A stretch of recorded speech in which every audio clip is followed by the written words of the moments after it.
इस कार्यक्रम के पुण्यार्चक हैं गुणायतन परिवार। गुणायतन परिवार द्वारा भोपाल में बड़ी सार्थक पहल की गई है, जिसमें बच्चों को संस्कार युक्त और गुणवत्तापूर्ण शिक्षा देने का मौका मिल रहा है। ये बच्चों की व्यवस्था की गई है, जिसमें 6वीं 7वीं के बच्चे इस साल लिए जाएंगे और 11वीं 12वीं और सीए फाउंडेशन के बच्चों को यहाँ रखा जाएगा। ये मेधावी छात्रों को प्रावीण्य के आधार पर उसे प्रविष्टि मिलेगी। पूरे देश भर से प्रविष्टियाँ आएगी। प्रत्येक कक्षा में मात्र 30-30 बच्चों का ही चयन होगा और चयनित बच्चे वे होंगे जो अपनी प्रतिभा के बल पर चुने जाएंगे और उनको एक प्रकार की स्कॉलरशिप दी जाएगी। ये छात्रवृत्ति के तहत पढ़ेंगे। गुणायतन के समाज कल्याण की दिशा में एक बहुत अच्छी पहल है और ये सार्थक पहल है। इसकी शुरुआत भोपाल से हो रही है। ये भोपाल वालों के लिए बहुत गौरव का विषय है। इसके लिए गुणायतन के साथ विद्यासागर इंस्टीट्यूट और सेज और एपीटी, इन तीनों को भी मैं बहुत बहुत आशीर्वाद देता हूँ।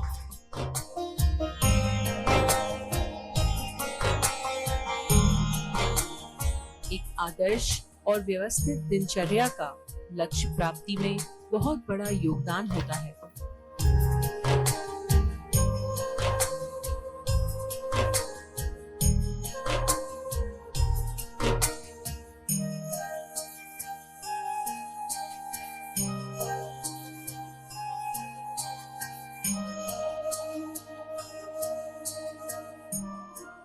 आज का मनुष्य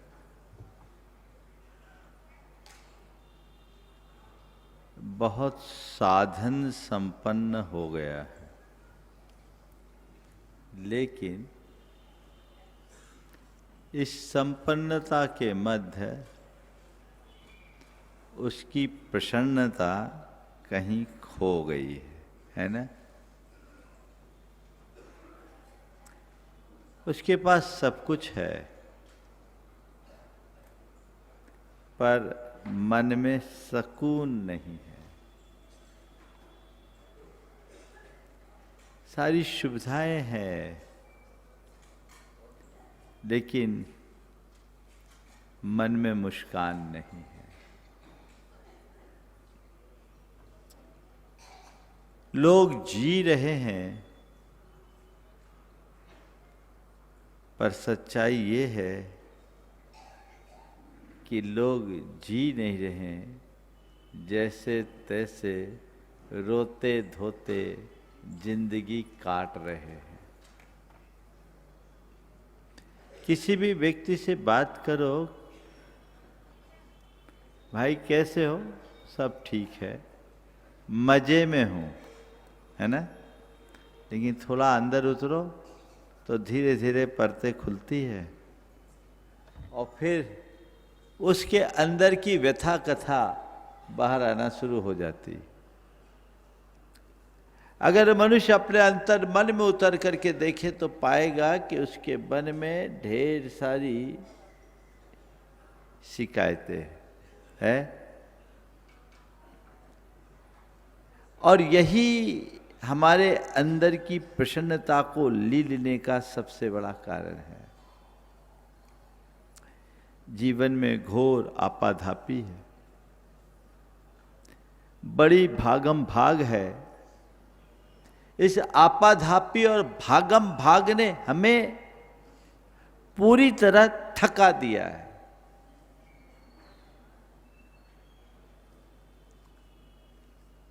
हर व्यक्ति थका थका सा महसूस होता है ना।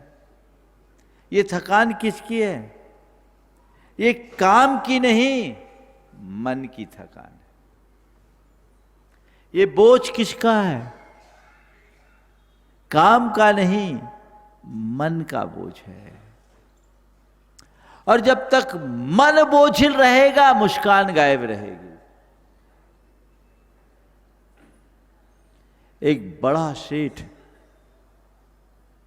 किसी ज्ञानी संत के चरणों में पहुंचा, उनसे निवेदन किया कि मेरे पास सब कुछ है पर शांति नहीं। मेरे पास सब कुछ है पर शांति नहीं है। संत मुस्कुराए और उन्होंने कहा, सेठ शांति चाहिए तो पहले अपना बोझ उतारो, बोझ उतारो। उसने कहा, गुरुदेव मैं तो कोई बोझा नहीं लेके आया, मैं निखालिस हूं, मेरे पास कोई बोझा नहीं है। संत ने कहा, बोझ वो नहीं जो बाहर दिखता है, असल बोझ वो है जो भीतर पलता है। तेरे अंदर झांक कर देख, तूने अपने मन को अहंकार से कितना बोझिल बना रखा है, तूने माया की कितनी गांठ बांध रखी है, तेरे ऊपर लालच का कितना वजन लदा है। जब तक इनको उतार करके नहीं फेंकेगा तब तक तुझे शांति की उपलब्धि नहीं होगी। बाहर की सामान को मत देख, भीतर के वजन को देखने की कोशिश कर। ये ऐसे विकार हैं जो हमारे जीवन को बुरी तरह बोझिल बनाते हैं, और जब तक हम इनके बोझ से दबे रहेंगे जीवन का पथ प्रशस्त नहीं होगा।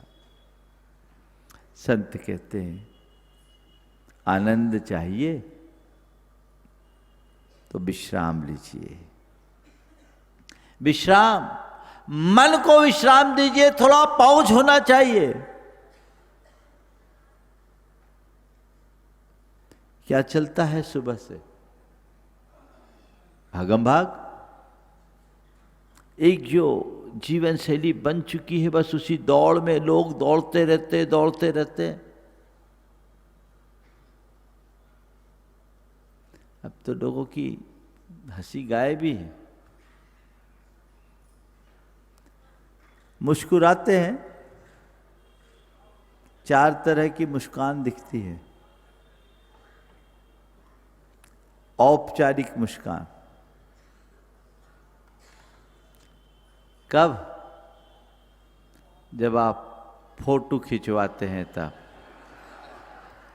स्माइल प्लीज, है ना? जब फोटो खिंचवाते हैं, कैमरे के सामने होते, उस समय मुस्कान होती आती है ना? ये क्या है? ये महज औपचारिक मुस्कान है। दूसरी व्यवहारिक या सामाजिक मुस्कान, परिस्थितियों वश मुस्कुराते हो। बॉस के आगे बॉस डांट रहा है, जी सर, जी सर, जी सर, चेहरे पर मुस्कान है। कई जगह आप मुस्कुराते नहीं, आपको मुस्कुराना पड़ती है, सहन करना पड़ता है। पत्नी की झिड़क भी आप सहते हो। ग्राहक जब आपके सामने आता है और आपको कुछ बोल देता है तो आप मुस्कुराते हो कि नहीं मुस्कुराते? बोलो, हाँ मुस्कुराते हो? ग्राहक आया है, घंटे भर से आपका दिमाग खाया है, एक भी चीज़ पसंद नहीं की, और पसंद ना करने के बाद साथ साथ कह दिया आपके पास तो कुछ है ही नहीं। बोलो क्या क्या रिएक्ट करते हो? हाँ, मुस्कुरा देते हैं। कोई बहन जी आई, घंटे भर तक देखी और कुछ भी पसंद नहीं आया, कह दी आपके यहाँ तो कुछ है ही नहीं। कोई बात नहीं बहन जी, 2 दिन बाद नया माल आने वाला, ट्रांसपोर्ट में आ गया, आप फिर आइएगा। किसी चीज की दाम आपने बता दी, दाम उसको ज्यादा लगा, अरे आप तो लूट रहे हो। अरे नहीं नहीं, ऐसी बात नहीं बहन जी, हम आपको तो ज्यादा लगा ही नहीं सकते, आप तो हमारे परमानेंट कस्टमर है। अब बताओ, सामने वाला तुम्हें लुटेरा कह रहा है, सामने वाला तुम्हारे लिए कह रहा है तुम्हारे पास कुछ भी नहीं है, फिर भी मुस्कुरा रहे हो, है ना? बताओ, कोई दूसरे की घरवाली तुम्हारे दुकान पे जाके इतना बोल दे तो तुम मुस्कुरा के उत्तर देते हो, जब तुम्हारे घर में तुम्हारी अपनी घरवाली ऐसा कुछ कह दे तो तूफान आ जाता है ना। ये भी एक मुस्कुराहट है। ये मजेदार चीज नहीं है। असल मुस्कुराहट आंतरिक है, जो अंदर का आनंद है, जो अच्छे और बुरे में स्थिरता दे, अनुकूल और प्रतिकूल में क्षमता दे, लाभ और हानि में संतोष दे, और जो मान और अपमान में सहज बनाए रखे, वो है आंतरिक मुस्कान। वही है जीवन का आनंद। जीवन का आनंद लेना चाहते हो आप, भीतर से मुस्कुराइए। बाहर चाहे कितना भी बड़ा तूफान क्या ना हो, पर मन में मुस्कान होना चाहिए। आजकल लोगों के मुंह पे मुस्कान दिखती है, हालांकि वो भी बहुत दुर्लभ हो गई है, फिर भी मुंह में मुस्कान और दिल में तूफान, कहते गलत डायरेक्शन है। बाहर तूफान हो तो भी मन में मुस्कान हो।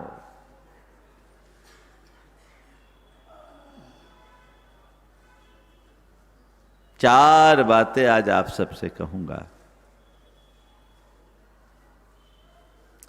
अच्छे बुरे में स्थिरता,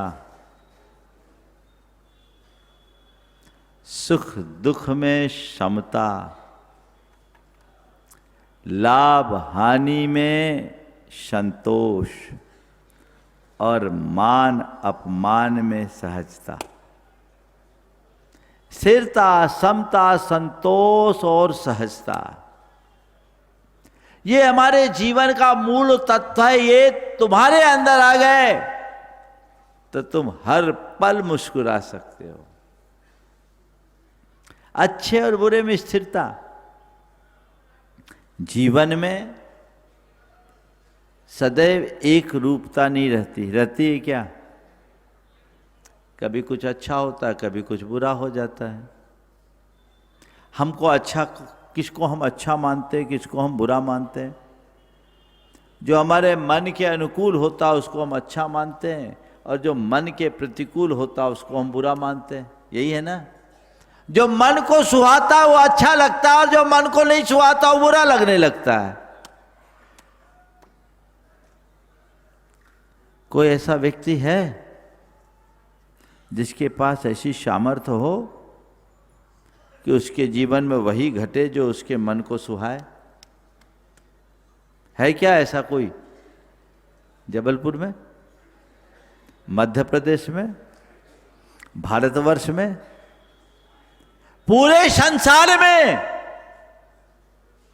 अरे बाबा, इस पूरे संसार की बात तो जाने दो, 3 लोक में कोई ऐसा प्राणी नहीं है जो कह सके कि जो मेरे मन को सुहाता है वही सब हो।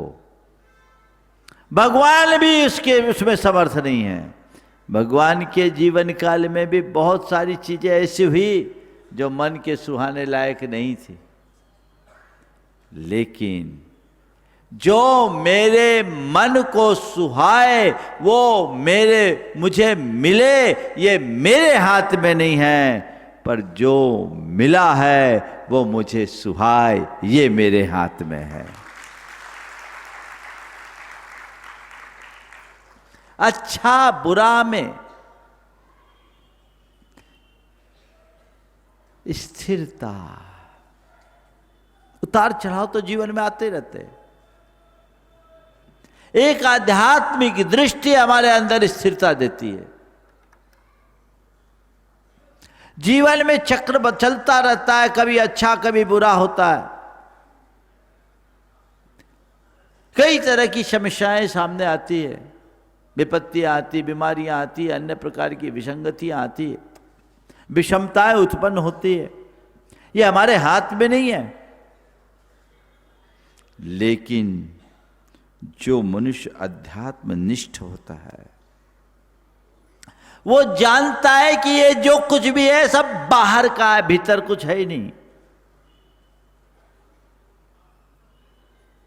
अच्छा है तो ये बाहर का है और बुरा है तो ये बाहर का है। मेरे मन की कल्पना उसे अच्छा बनाती है, मेरे मन की मान्यता उसे बुरा मानती है। चीजें तो जो है सो है,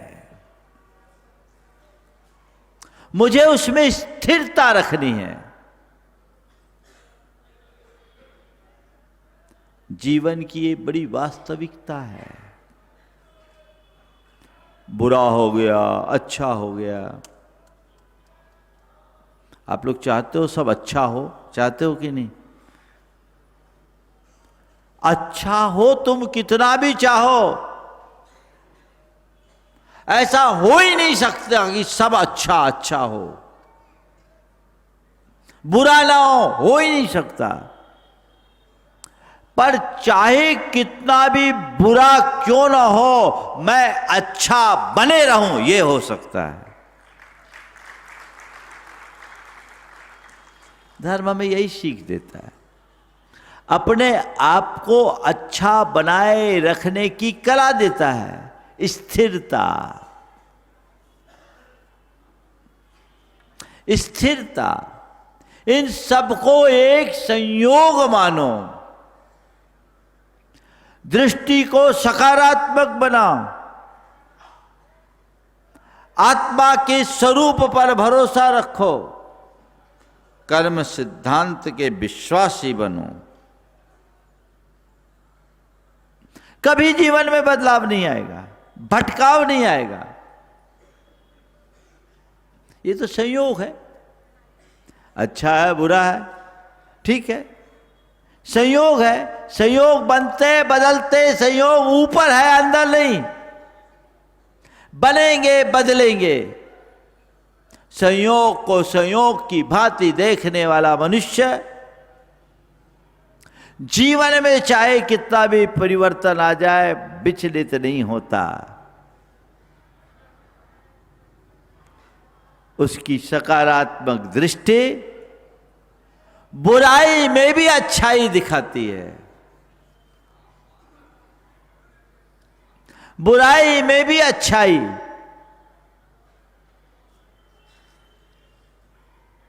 आप देख सकते हैं ऐसा। आत्मा के श्रद्धानी बनिए, कर्म सिद्धांत के विश्वासी बनिए, तो हर बुराई भी अच्छाई बन सकती है। बुराई के क्षणों में भी मुस्कुरा सकते हैं। मेरे संपर्क में एक सज्जन, उनके साथ एक बड़ी घटना घटी। घटना ऐसी कि उनका मुनि रुपए लेके आ रहा था। रास्ते में लोगों ने उसे लूट लिया, लाखों रुपए की चपत लग गई। मुनीम बदहवास सी हालत में आया। 30 साल से उनके यहां काम करता था। जब वो आया, उससे बोलते नहीं बन रहा है, पर छूटते ही मालिक ने ये नहीं पूछा कितना चला गया, ये पूछा तुम सलामत तो हो, तुम बच गए। बहुत बड़ी बात है, क्योंकि तुम जिनके चुंगल में फंसे थे उनके पास से बचकर निकलना बहुत कठिन है। पैसा चला गया, हमें उसका गम नहीं, तुम सुरक्षित आ गए, इसकी मुझे खुशी है ऐसी दृष्टि आपके अंदर। फिर उन्होंने बताया कि महाराज जी, आपका जो प्रवचन वो सब मुझ पर चरितार्थ हुआ। ये घटना घटी और इस घटना के घटने के 3 घंटे बाद मेरे बड़े बेटे का फोन आया। वो लखनऊ रहता था। उसने कहा पापा एक जमीन की डील पिछले 6 महीने से लटकी हुई थी, आज वो क्लियर हो गई और उसमें हमें 1.5 करोड़ का फायदा हुआ। उसने कहा महाराज मेरे मन में आया किस पे हंसूं किस पे रोऊं।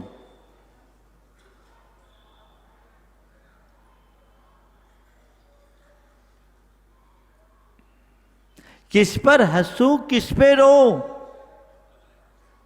अभी जो फायदे का समाचार और थोड़ी देर पहले नुकसान का समाचार। तत्वज्ञानी ये जानता है कि ये जो लाभ है वो मेरा नहीं और जो नुकसान है वो भी मेरा नहीं। दृष्टिकोण को सकारात्मक बनाइए, अच्छे और बुरे दोनों में स्थिरता रखिए। जीवन में कभी अच्छा होता कभी बुरा होता, कभी आगे बढ़ते कभी पीछे हटते, कभी ऊपर चढ़ते कभी नीचे गिरते, उत्थान पतन, आगे उन्नति उन्नति अवनति का ये क्रम चलता रहेगा। हमारे अंदर स्थिरता बनी रहनी चाहिए।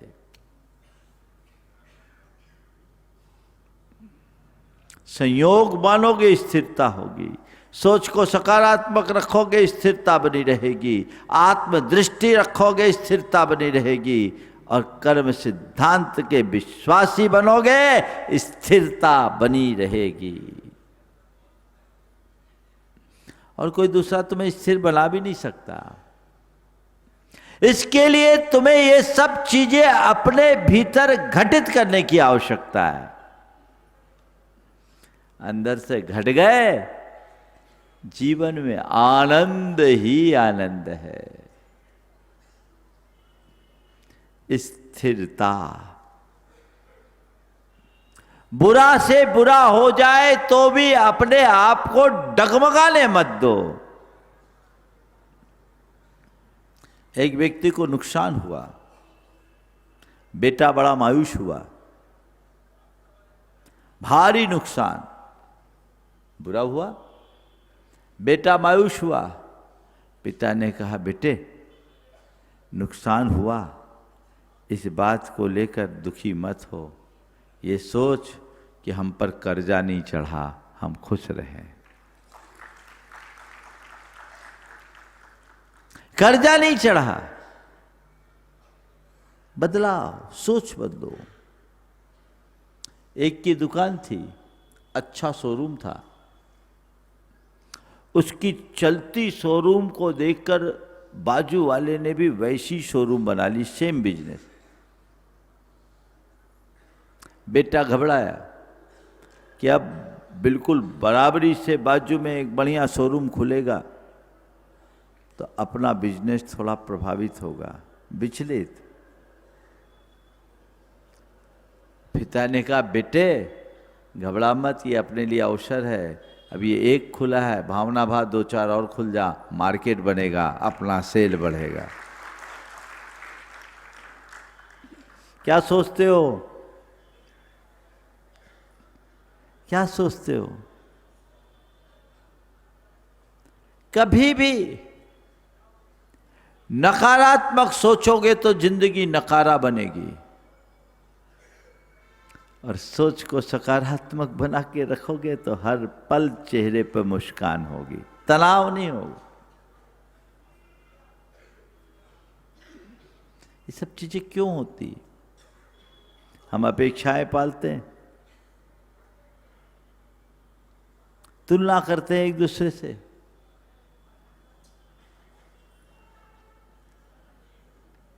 परिणामों को लेकर असंतोष रखते हैं। ये समस्या हमारे सामने होती। कर्म सिद्धांत पर भरोसा रखोगे, आत्मविश्वासी बने रहोगे, ये सब चीजें आएगी ही नहीं। स्थिरता होनी चाहिए, अच्छे बुरे में स्थिरता, सुख दुख में समता। आप लोग बोलते हैं होकर सुख में,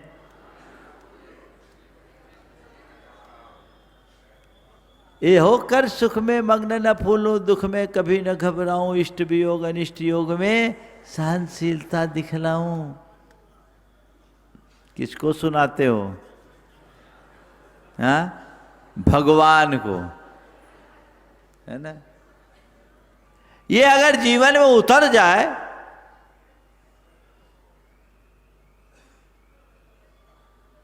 तो जीवन में कभी दुखी होगे क्या? बोलो, कभी दुखी होगे? कभी नहीं होंगे। दुख का पहाड़ भी क्यों ना टूट जाए, मन में स्थिरता होगी। गज कुमार मुनिराज के सिर पर सिगड़ी जलाई गई। बोलो, दुख था कि नहीं था? पर गज कुमार दुखी थे क्या? क्या आया? दुख आया पर दुखी नहीं हुए। क्यों? सिगड़ी जला दी सिर पर,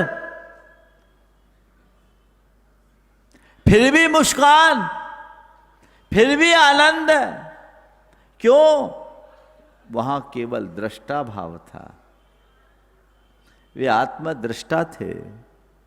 वो देख रहे थे, जान रहे थे ये शरीर जल रहा है, मैं देह नहीं चेतन आत्मा हूं। उनकी भी वही दशा थी जो अन्यों की। वे दृष्टा बने। ये जल रहा है, ये पुद्गल की परिणति है, मेरे ऊपर का जो चोला है, आवरण है, वो जल रहा है। मुझे तो कोई जला ही नहीं सकता, मुझे कोई छू ही नहीं सकता।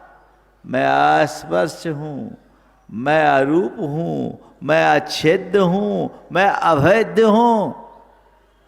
न मुझे शस्त्र काट सकते हैं, न अग्नि जला सकती है, न वायु सुखा सकती है, न पानी बहा सकता है। मैं जो हूं सो हूं।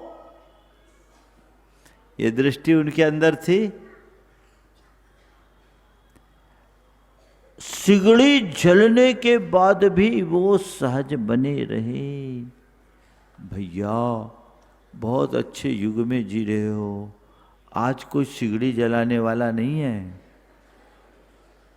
लेकिन किसी की दो बात सुन करके भी क्यों भड़क जाते हो? बोलो, दो बात भी बर्दाश्त क्यों नहीं होती? क्योंकि हम अपने मन को राजी रखने में समर्थ नहीं हैं।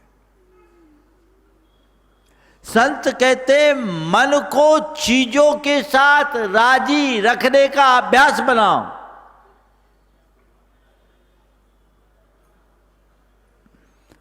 चीजें मेरे अनुकूल हो ये मेरे हाथ में नहीं है, पर मैं मन को चीजों के अनुकूल बना लूं ये मेरे हाथ में है।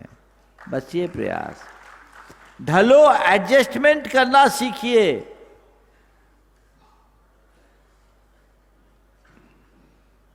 कोई दिक्कत नहीं होगी, कहीं तनाव नहीं, कहीं चिंता नहीं, कहीं व्यग्रता और बेचैनी नहीं, मन में आनंद है। एक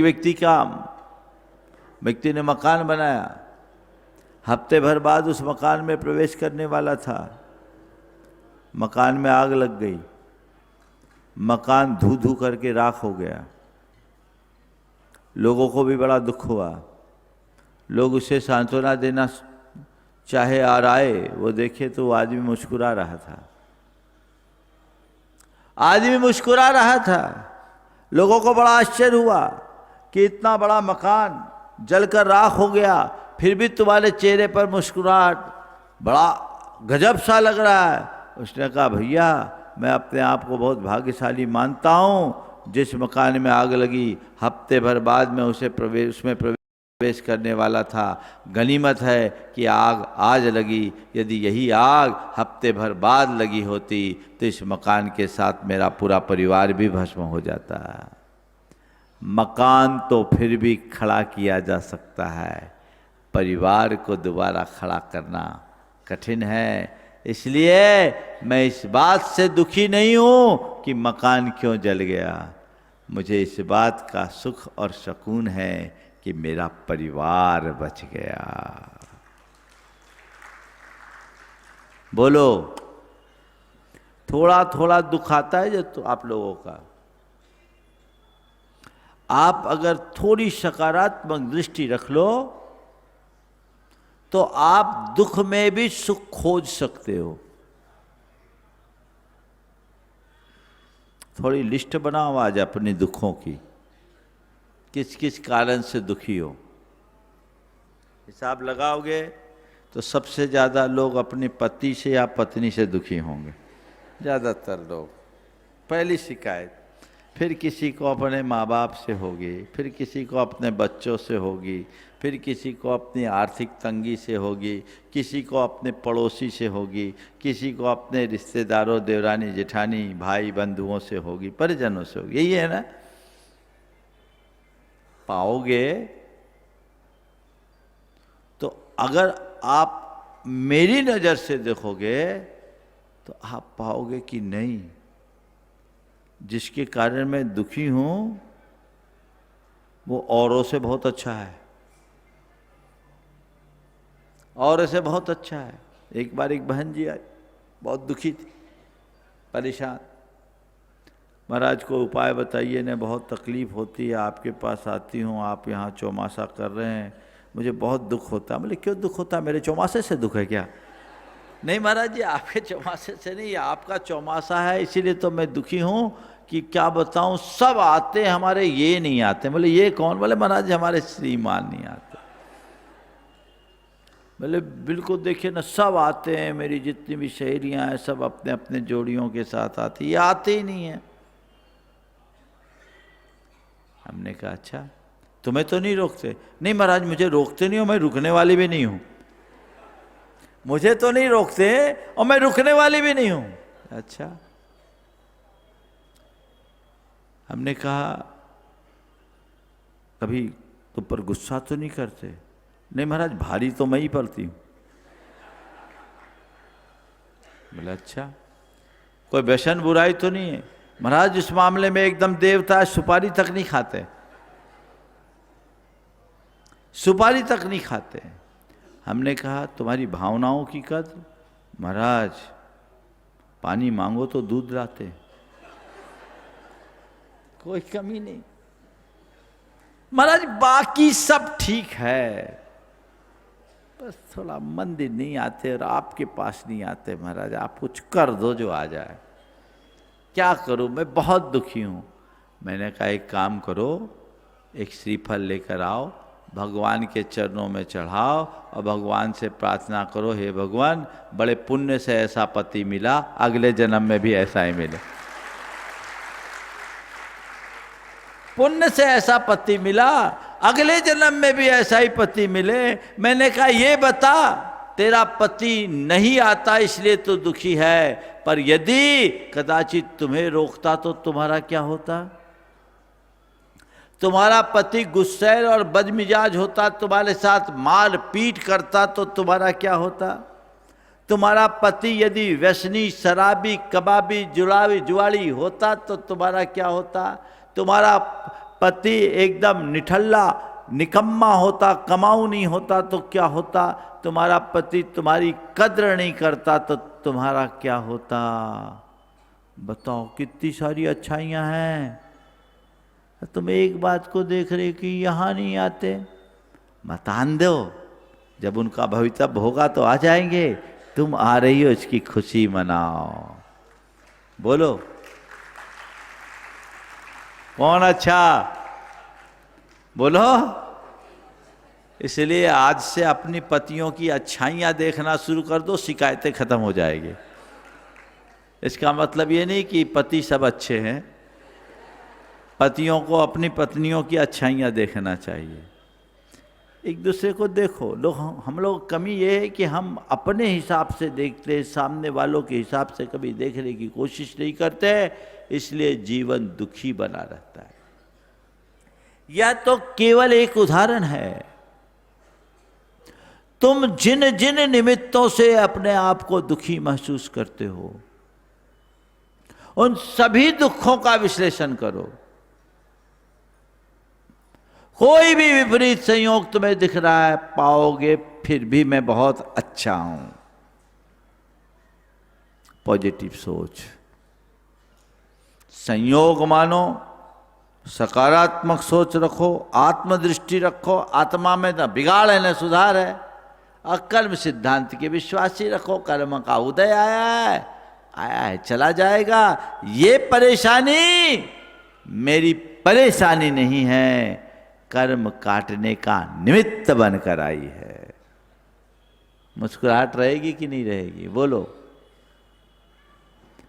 ध्यान रखना, इष्टानिष्ट संयोग वियोगों में व्यक्ति संकल्प विकल्प करता है, व्यथित और विचलित होता है, व्यग्र और दुखी बनता है।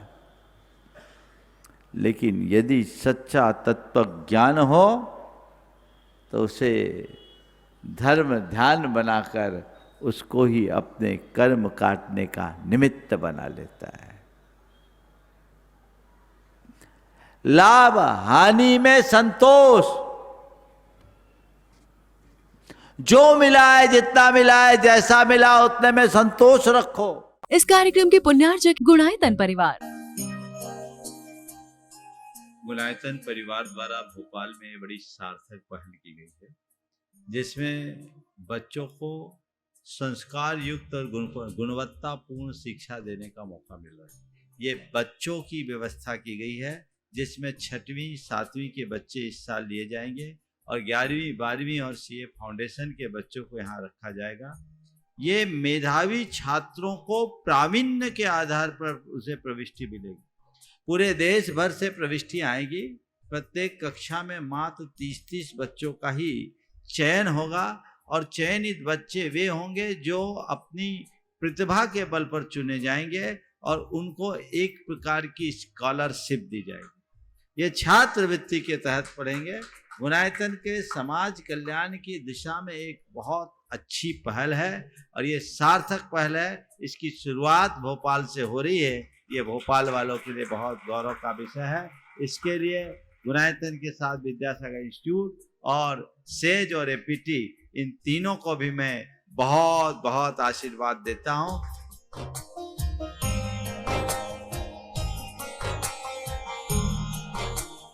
एक आदर्श और व्यवस्थित दिनचर्या का लक्ष्य प्राप्ति में बहुत बड़ा योगदान होता है।